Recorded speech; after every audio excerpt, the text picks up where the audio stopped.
First BPSC prelims में बहुत सारे डायरेक्ट क्वेश्चन आए जो कॉन्सेप्ट और फॉर्मूला दोनों पर बेस्ड थे। एक और क्वेश्चन हमारे सामने में आज यहाँ पर है और इसको सॉल्व करके समझते हैं कि 72nd बीपीएससी प्रीलिम्स के लिए हमारा माइंडसेट क्या होना चाहिए। क्वेश्चन है in a short circuit the value of electric current in a time circuit क्या होगा, वैल्यू ऑफ इलेक्ट्रिक करंट ये पूछा जा रहा है। तो आप देखिए ये जो प्रश्न है वो शॉर्ट सर्किट का है। सबसे पहले इसमें आपको पता होना चाहिए कि शॉर्ट सर्किट क्या होता है। बेसिकली शॉर्ट सर्किट होता है कोई भी एबनॉर्मल लो रेजिस्टेंस करेक्शन किसी भी दो पॉइंट ऑफ इलेक्ट्रिकल सर्किट के बीच में, इसको हम लोग बोलते हैं शॉर्ट सर्किट। तो मतलब कि यदि हम लोग किसी भी सर्किट का डायग्राम बनाना चाहें तो आपको पता है कि एक पॉजिटिव टर्मिनल, एक निगेटिव, एक पॉजिटिव, एक निगेटिव, फिर एक पॉजिटिव और एक निगेटिव टर्मिनल, इस प्रकार से यदि हम लोग जोड़ दें तो ये हमारा बन गया एक बैटरी का कनेक्शन। और इससे यदि हम लोग एक रेसिस्टेंस को जोड़ दें और यहाँ पर यदि हम लोग प्लग की या जिसको हम लोग स्विच बोलते हैं वो जोड़ दें तो ये हमारा एक इलेक्ट्रिकल सर्किट बन गया। पॉजिटिव निगेटिव टर्मिनल हमने दिखा दिया। अब करंट का पाथ जो था वो यहाँ से ए पॉइंट से लेकर बी पॉइंट के बीच में फ्लो करना था, लेकिन किसी भी कारणवश ये वायर यहाँ से टूट जाती है या कोई और पॉइंट जो है वो यहाँ से यहाँ तक जुड़ जाता है और करंट जो इंटेंडेड पाथ मतलब ए तक जाना चाहिए था वो वहां तक नहीं जाकर अब इस पॉइंट एक्स और वाई के बीच में फ्लो करने लगती है। मतलब जो सर्किट आपका पहले कंप्लीट होना था कहां से, ए और बी पॉइंट से होते हुए और फिर वाई पॉइंट और नीचे आना था सर्किट तक, वो अब सीधे एक्स पॉइंट तक करंट जाकर और फिर यहीं से डाइवर्ट हो जाती है। तो इसका मतलब कि करंट का पाथ जो है वो छोटा हो गया, इसी को हम लोग बोलते हैं शॉर्ट सर्किट।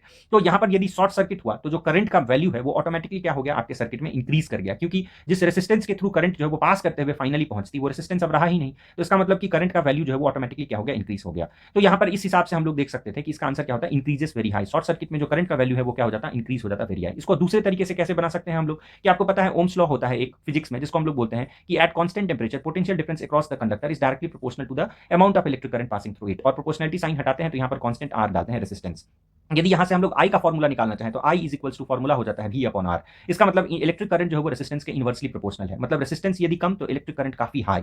तो यहां पर हम देख रहे हैं कि जब ये एक्स और वाई के बीच में ये करंट फ्लो करने लगा तो यहां पर कोई रेजिस्टेंस इसको ऑफर करने के लिए है ही नहीं कुछ भी। तो यदि रेजिस्टेंस यहां पर बहुत कम हो गया तो ऑटोमेटिकली इलेक्ट्रिक करंट क्या हो जाएगा, तो इसका काफी ज्यादा हाई हो जाएगा। और इलेक्ट्रिक करंट हाई हो जाएगा तो इसका मतलब आप देखते हैं कि शॉर्ट सर्किट की वजह से आग लग जाती है। शॉर्ट सर्किट जो है वो काफी ज्यादा डेंजरस और ट्रेचरस होता है और इसी को रोकने के लिए हम लोग अपने जो घरों में डोमेस्टिक सर्किट्स में हम लोग यूज करते हैं या कमर्शियल सर्किट्स में हम लोग यूज करते हैं एक डिवाइस जिसका नाम क्या चीज है, तो फ्यूज का। तो यहीं से एक कॉन्सेप्ट आता है किसका, फिजिक्स में फ्यूज का। तो इसका मतलब कि यदि बीपीएससी प्रीलिम्स में हमें फोकस करना है तो हमें एनसीईआरटी के एक एक कॉन्सेप्ट्स को जो है वो बहुत अच्छे से समझना पड़ेगा। तो यहाँ पर कॉन्सेप्ट से ये सवाल बन सकता था बिल्कुल, फॉर्मूला से बन सकता था बिल्कुल, और यदि आपके पास दोनों क्लैरिटी थी तो आपके मार्क्स जो है वो यहाँ पर बिल्कुल ही सही थे। तो इस प्रकार से और भी कॉन्सेप्चुअल पार्ट से जुड़ने के लिए आप हमारे साइंस के टारगेटेड सीरीज के साथ जुड़ सकते हैं, जहां पर हम लोगों ने फिजिक्स आधा ऑलमोस्ट कवर कर दिया। इस प्रकार के एनसीईआरटी के ऑलमोस्ट सारे बेसिक कॉन्सेप्ट्स को और सिर्फ 999 के लिबरेटिव ऑफर के साथ आप इस क्यूआर कोड को स्कैन करके हमारे साथ जुड़ सकते हैं। बने रहिए एजुकेट भारत यूट्यूब चैनल के साथ इस प्रकार के और भी इंफॉर्मेटिव वीडियोस अपने 72nd प्रीलिम्स के प्रिपरेशन को स्ट्रेंथन करने के